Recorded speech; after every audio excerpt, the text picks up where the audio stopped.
आप सभी का आईटीआई एजुकेशन एकेडमी में स्वागत है। मैं राजेश सर। आप सभी को इससे पहले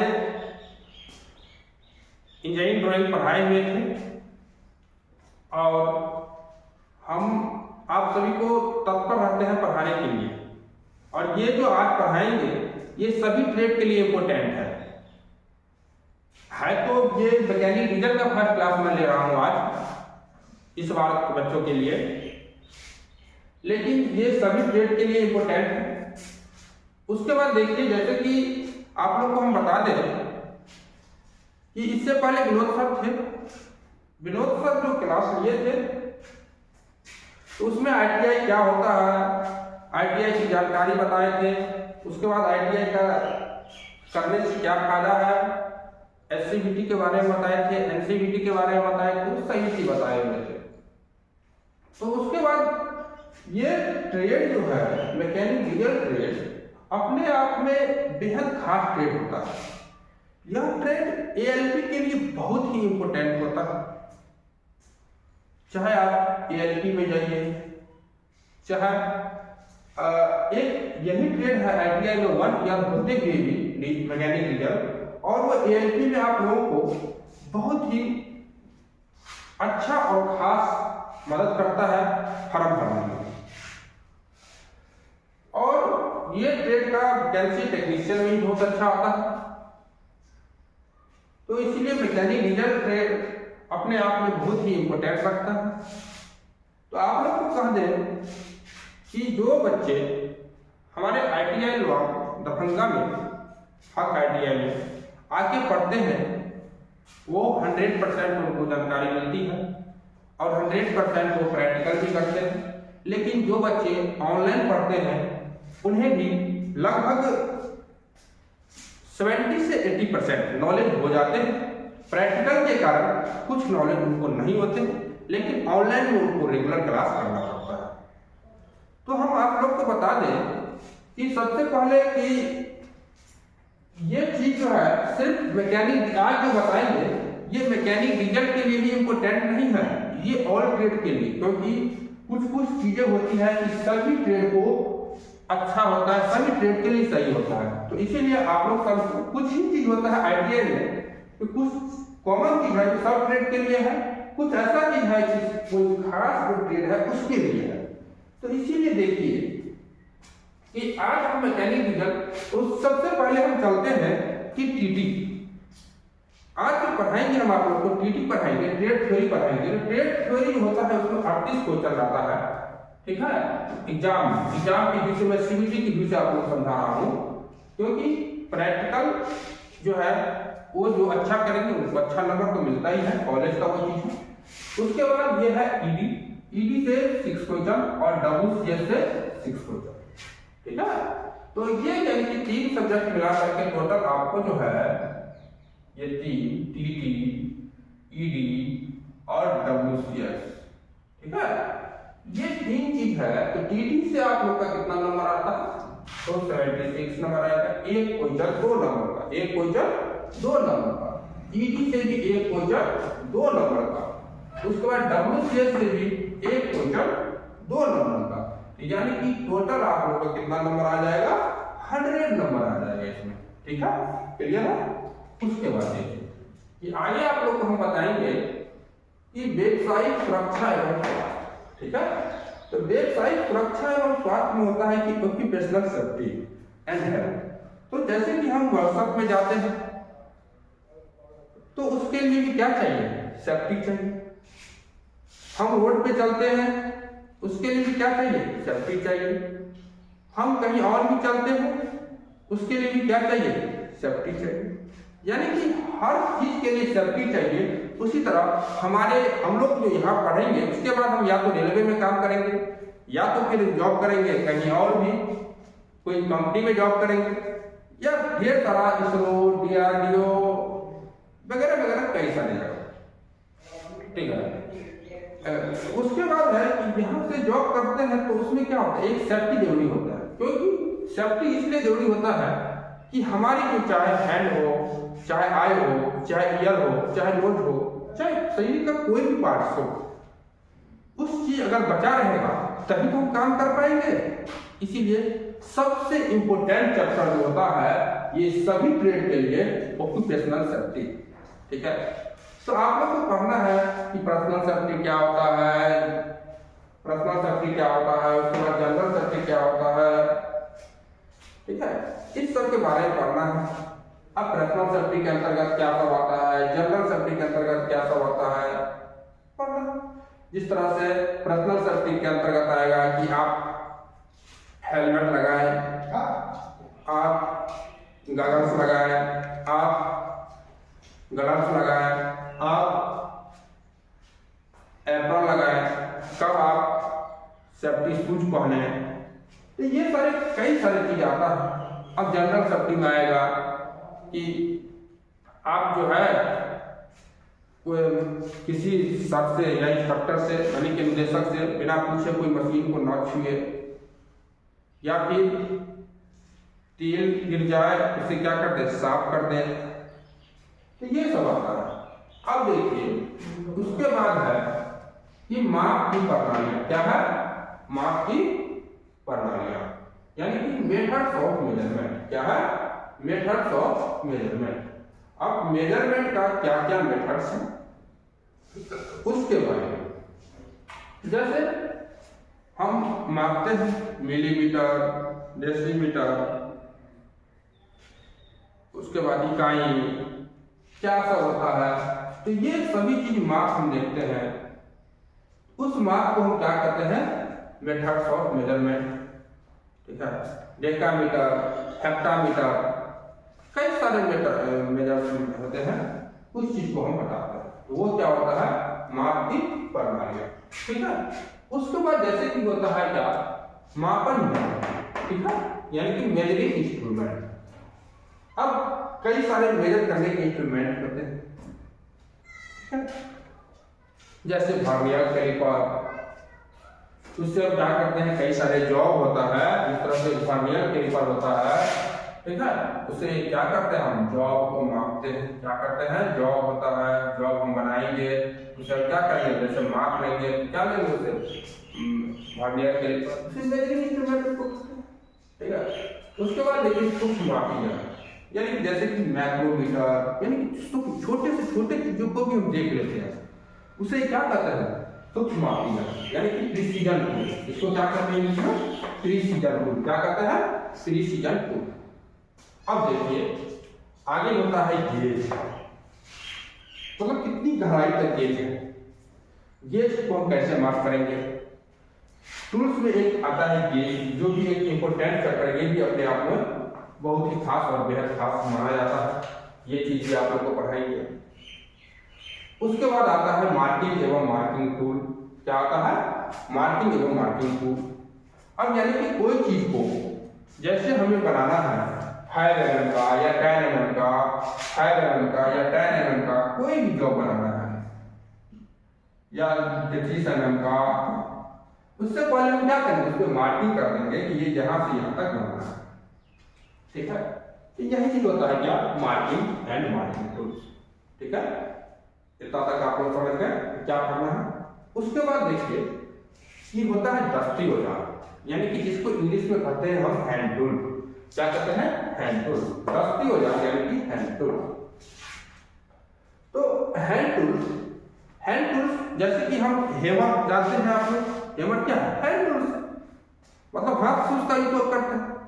अब इलेक्ट्रीशियन वाले होंगे, वो क्या करते हैं? स्क्रू ड्राइवर कसने के लिए, या फिटर वाले भी होते हैं, मैकेनिक डीजल वाले भी होते हैं, या कोई भी ट्रेड होते हैं, सब क्या करते हैं? दस्ती औजार यानी कि हैंड टूल, मतलब जो हाथ से यूज हो उसे क्या कहते हैं? Hand tool. अब देखिए कटाई टूल, मतलब कटिंग टूल्स। कटाई टूल्स यानी कि कटिंग टूल्स। अब कटिंग टूल्स में भी कई सारे टूल्स आते हैं, जिसे क्या करता है? काटने का काम करता है। जैसे फाइल होता है, उसके बाद हेक्सा होता है। ठीक है, हेक्सा होता है। तो ये सब क्या आता है? कटिंग में आ जाता है। तो कटाई टूल्स मतलब क्या करते हैं, कट करने का काम करता है।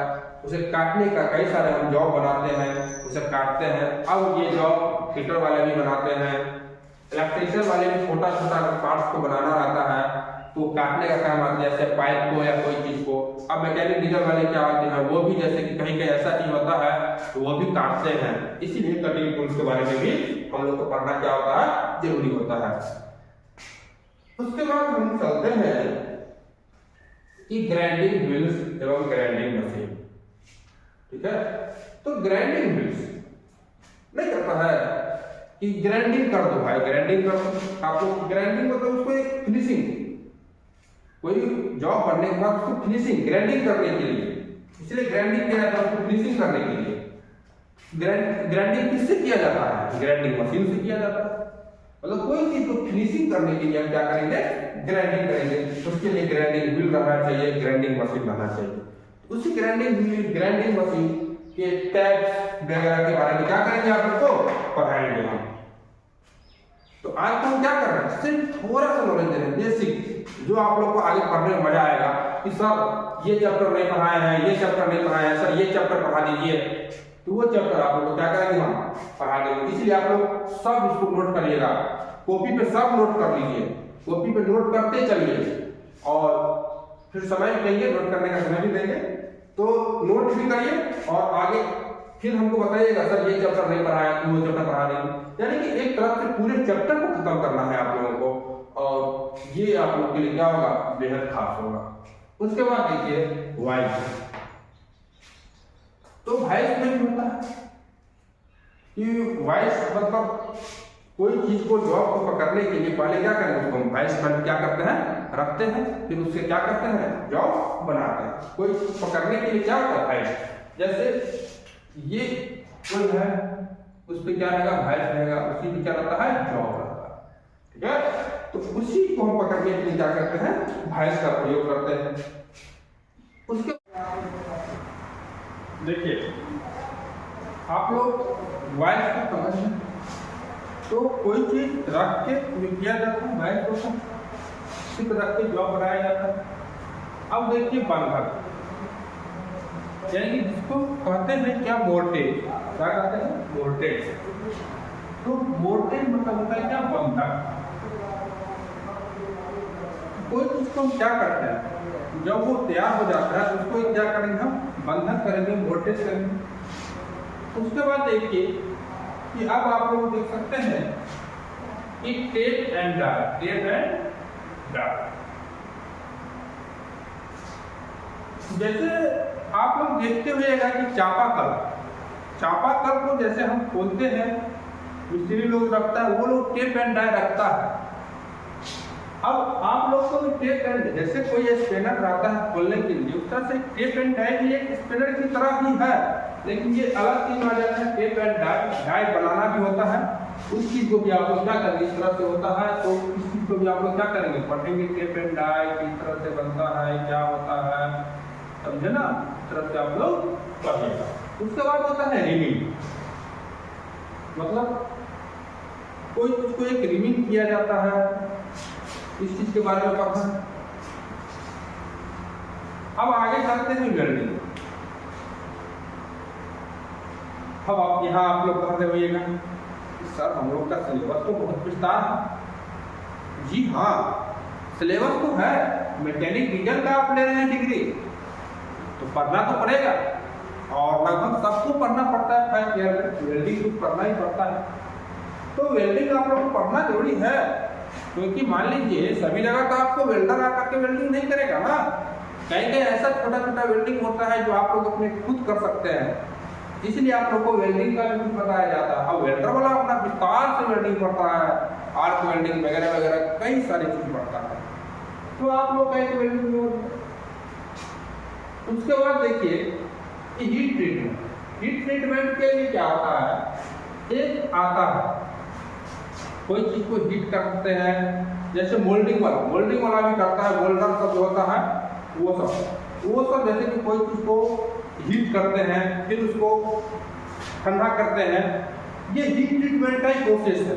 कि हीट करना और फिर उसे क्या करना, ठंडा करना। ये किसका प्रोसेस है, हीट ट्रीटमेंट का प्रोसेस। क्लियर है आपको? अब देखिए कि वही गर्म ठंडा करके हम क्या करते हैं, कोई चीज बनाते हैं। अब जैसे कि आप लोग लोहार को देखते होइएगा कि वो लोग बनाते हैं जिसको हम लोग कहते हैं आम भाषा में कुदारी, खुरपी, लोहार का बोलेगा कुदारी दीजिए, खुरपी दीजिए। तो वो लोग जो बनाया होता है वो कैसे बनाता है, वो हीट ट्रीटमेंट करके ही बनाता है। जब भी एक आइडिया में क्या आता है, ट्रेड आता है, समझ गए? उसके बाद देखिए सीट मेटल वर्किंग। ये सभी आईटीआई में ट्रेड उपलब्ध नहीं होती है, गवर्नमेंट आईटीआई में ये ट्रेड मिलता है, सीट मेटल वर्किंग। तो इसमें क्या है कि कोई चीज को सिटिंग कितना करेंगे, जैसे कि चदरा हो या कोई भी चीज, चदरा से कोई सामान बनाते हैं या कोई और भी चीज से सामान बनाते हैं, तो क्या होता है, उसका चौड़ाई कितना है, उसका लेंथ कितना है, उसको सीट अनुसार क्या करना है, बैठाना है। इसीलिए सीट मेटल वर्किंग ट्रेड होता है और सीट मेटल में पढ़ा जाता है। लेकिन सीट मेटल के बारे में भी आपको क्या करना है, पढ़ना है। तो सर हम लोग को सीट मेटल का क्या जवाब? जी हाँ, आप लोग का भी जैसे कोई ऐसा चीज है, पार्ट है, कार्बोरेटर है, उसका कितना सीट बैठेगा, क्या बैठेगा, तो उस चीज को लेकर के आप लोग सीट मेटल पढ़ना पड़ता है। ठीक है? अब देखिए लिमिट हीट टॉलरेंस। तो लिमिट हीट टॉलरेंस कोई जैसे वस्तु है, कोई जॉब है, कोई भी चीज है, उसका कोई लिमिट होता है, उसका कोई फिट होता है, कुछ टॉलरेंस होता है। कोई ऐसा तो नहीं है कि कोई नट को हम कस दिए और कसते जा रहे हैं, ऐसा नहीं होता। अगर कस दिए तो कस दी, उससे ज्यादा नहीं कसना है। ठीक है? तो ये चीज होता है। इसीलिए ज्यादा कसने से क्या होगा, नट स्लिप हो जाएगा, वो और काम नहीं करेगा। उसका भी एक लिमिट होता है, टॉलरेंस होता है, कितना क्या होता है, कितना पे फिट करेंगे, क्या करेंगे, उस सभी चीज को पढ़ना पड़ता है, लिमिट फिट टॉलरेंस। ठीक है? अब देखिए यही है आप लोगों का मैकेनिकल डीजल का। यहाँ से कोर सिलेबस स्टार्ट हो जाता है मैकेनिकल डीजल का। जो मैकेनिकल डीजल के बच्चे को ये जानना बहुत जरूरी होता है। और अक्सर लगभग 70% क्वेश्चन अक्सर एग्जाम में इसी से पूछे जाते हैं, कॉम्पिटिटिव एग्जाम में। तो ये मैकेनिक डीजल हो या मोटर मैकेनिक व्हीकल हो, ये दोनों को जानना यहाँ से जरूरी होता है। यही हो जाता है कोर सिलेबस। क्या जाता है, कोर सिलेबस। इसको हम कोर सिलेबस क्यों कहते हैं बाबू? इसको कोर सिलेबस इसीलिए कहते हैं, कोर एमडी मतलब मैकेनिकल डीजल और एंड एमएमडी, इसको कोर सिलेबस बोला जाता है। और खास के एमडी वाले के लिए ये कोर सिलेबस है, एमएमडी वाले के लिए पूरा गाड़ी कोर सिलेबस है। लेकिन ये देखिए इंजन का परिचय एवं वर्गीकरण, introduction of engine and classification. तो इसका परिचय एवं वर्गीकरण यानी introduction of engine and classification, मतलब इसको इंजन है, 2 स्ट्रोक इंजन होता है, 4 स्ट्रोक इंजन होता है। कौन इंजन बाबू? 2 स्ट्रोक होता है, 2 स्ट्रोक होता है, उसके बाद 4 स्ट्रोक होता है।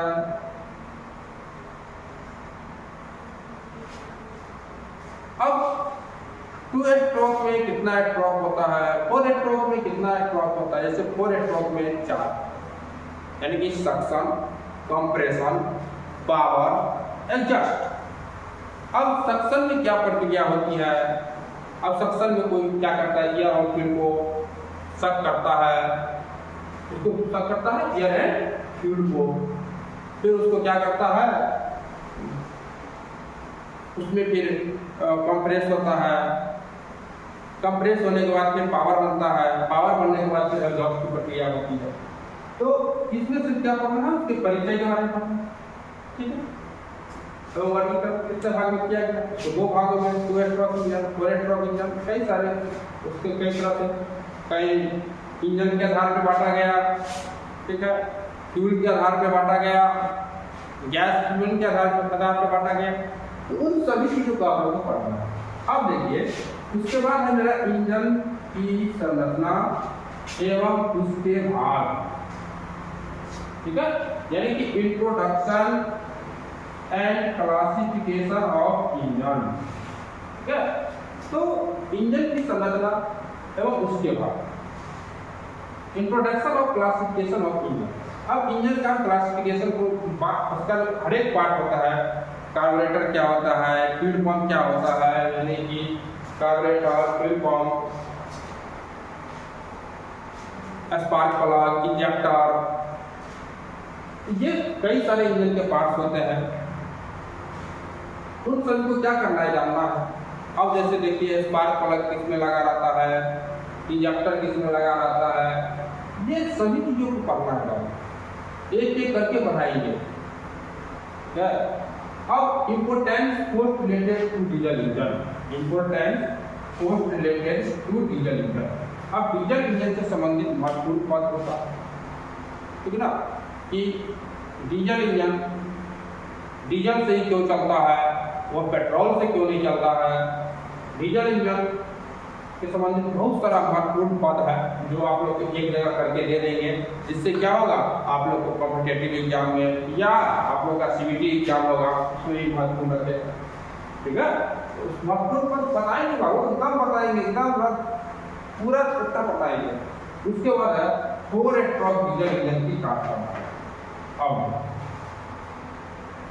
इसी में पढ़ना है 4 स्ट्रोक डीजल इंजन की कार्यप्रणाली। तो उसका कार्यप्रणाली क्या है, सक्शन स्ट्रोक क्या है, कंप्रेशन स्ट्रोक क्या है, पावर स्ट्रोक क्या है, एग्जॉस्ट स्ट्रोक क्या है, सक्शन में क्या होता है, तो सक्शन में क्या होता है, सिर्फ गियर आता है। उसके बाद कंप्रेशन में क्या होता है, तो वो कंप्रेस करता है। कंप्रेस कितना डिग्री पे करता है, कितने डिग्री पहले खुल जाता है, इसमें इनलेट वाल्व क्या होता है, एग्जॉस्ट वाल्व क्या होता है। इनलेट वाल्व से क्या होता है, पहले एयर आती है, क्या तो वो सब चीज को हम पढ़ना है। पावर स्ट्रोक क्या होता है, एग्जॉस्ट स्ट्रोक क्या होता है, ये सभी डीजल इंजन की कार्यप्रणाली में क्या कर लेना है, पढ़ना है, यानी कि working of 4 stroke diesel engine. अब इसके बाद है कि 4 स्ट्रोक पेट्रोल इंजन या कई सारे चीज है, उन सभी चीजों को हम क्या करते हैं, पढ़ते हैं। इसके लिए लिखिए, आप लोग उतार लीजिए।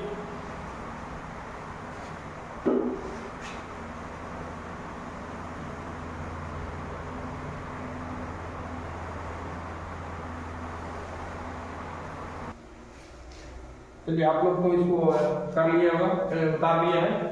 उसके बाद देखिए ये पूरे डीजल इंजन के बारे में आप लोग को बताएं कि सक्शन, कंप्रेशन, पावर, एग्जॉस्ट होता है, और ये क्या क्या होता है, इनलेट क्या होता है, एग्जॉस्ट क्या होता है, ये सब तो विस्तार से तब पढ़ेंगे जब इस चैप्टर पे हम आएंगे। अब इसके बाद हम पढ़ते हैं कि CNG and CNG engine. CNG engine क्या होता है, आजकल क्या हुआ कि डीजल और पेट्रोल को छोड़कर जोड़ दिया जा रहा है सीएनजी इंजन पे। अब सीएनजी इंजन पे क्यों जोड़ दिया जा रहा है, सीएनजी इंजन पे इसीलिए जोड़ दिया जा रहा है कि पहले डीजल और पेट्रोल से कई बहुत सारे पोल्यूशन होते थे, उस पोल्यूशन को रोकने के लिए सीएनजी इंजन आया है। अब एक चीज और आ गया है, इलेक्ट्रिक व्हीकल, तो उससे भी बढ़ के आ गया इलेक्ट्रिक व्हीकल, जिससे नो पोल्यूशन, उसके लगभग 0 के बराबर पोल्यूशन होगा। इसलिए अब क्या आ गया है, ई व्हीकल, यानी कि इलेक्ट्रिक व्हीकल। इसलिए सीएनजी से भी बढ़ के क्या आ गया है, ई व्हीकल। तो हम लोग इसीलिए एडवांस धीरे धीरे हो रहे हैं कि ई व्हीकल पर आगे हैं, मतलब इलेक्ट्रिक व्हीकल पे आ गए हैं। एडवांस होना जरूरी है क्योंकि हमारा पोल्यूशन को रोके, 0 पे आ जाए। और ऐसा है, अब अगला कुछ और टॉपिक है आप लोगों को, लगभग 10 टॉपिक बचा हुआ है पेट्रोल से संबंधित, ठीक है, पेट्रोल इंजन से संबंधित, तो वो टॉपिक वाले मुझे बता देंगे। उसके बाद आप लोग को जैसे कि ये वेबसाइट सुरक्षा एवं स्वास्थ्य जो कि मिल जाएगा, ये तो सभी ट्रेड को पढ़ना है। उसके बाद आप लोग का मैन यहाँ से स्टार्ट कर देंगे, माप की प्रणालियाँ यानी कि मेथड्स ऑफ मेजरमेंट, जो कि अगले क्लास में आप लोग का स्टार्ट हो जाएगा। पहले 10 टॉपिक बचा हुआ है, उसके बारे में बताएंगे, उसके बाद इसको पढ़ाएंगे। ठीक है, फिर मिलते हैं, see you next day next class में।